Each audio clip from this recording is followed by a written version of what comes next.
વેશ ધારણ કરીને એક વ્યક્તિ પુત્ર જન્મનું દાપુ લેવા પ્રવશ્યો હતો। લોકોનું વશીકરણ કરીને પૈસા પડાવવાનો પ્રયાસ કર્યો હોવાનો આરોપ તેના પર લગાવાયો હતો। સોસાયટીના લોકોએ તેને ઝડપી પાડ્યો હતો અને અસલી કિન્નરોને જાણ કરી હતી। ત્યારે અસલી કિન્નરો સોસાયટીએ પહોંચીને તેના કપડાં કઢાવીને બરાબરનો મેથી પાક ચખાડ્યો હતો, જેમાં નકલી કિન્નર બેભાન થઈ જતા તેને સારવાર માટે ખસેડવામાં આવ્યો હતો। આ મામલે સી ડિવિઝન પોલીસે તપાસ હાથ ધરી છે। ભરૂચની સોસાયટીઓમાં ઘણા સમયથી નકલી કિન્નર બની લોકોના મકાનોમાં ઘૂસી તેમનું વશીકરણ કરીને તેમની પાસેથી રૂપિયા પડાવી લેતા હોવાનું બૂમો ઉઠી હતી।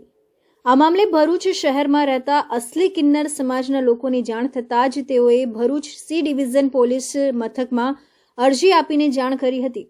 આ બાબતે ભરૂચના કિન્નર સમાજના લોકોએ તેનો વિડીયો પણ સોશિયલ મીડિયામાં વાયરલ કરીને આવા નકલી કિન્નરોથી સાવધાન રહેવા પણ અપીલ કરી હતી।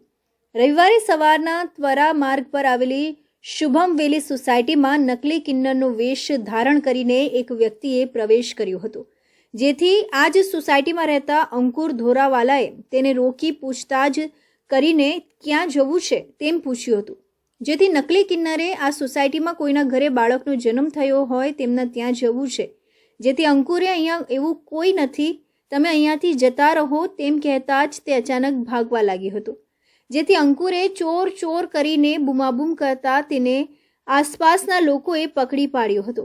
આ લોકો અંગેનો તેમની સોસાયટીના ગ્રુપોમાં મેસેજ ફરતા હતા।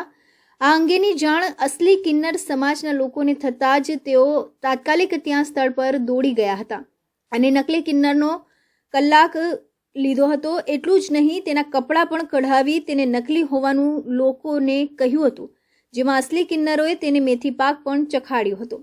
ત્યારબાદ તે બેભાન થઈ જતા તેને હોસ્પિટલ સારવાર માટે ખસેડવામાં આવ્યો હતો। જોકે આ સમગ્ર ઘટનાને પગલે રોડ પર મોટી સંખ્યામાં લોકોના ટોળા ઉમટી પડ્યા હતા।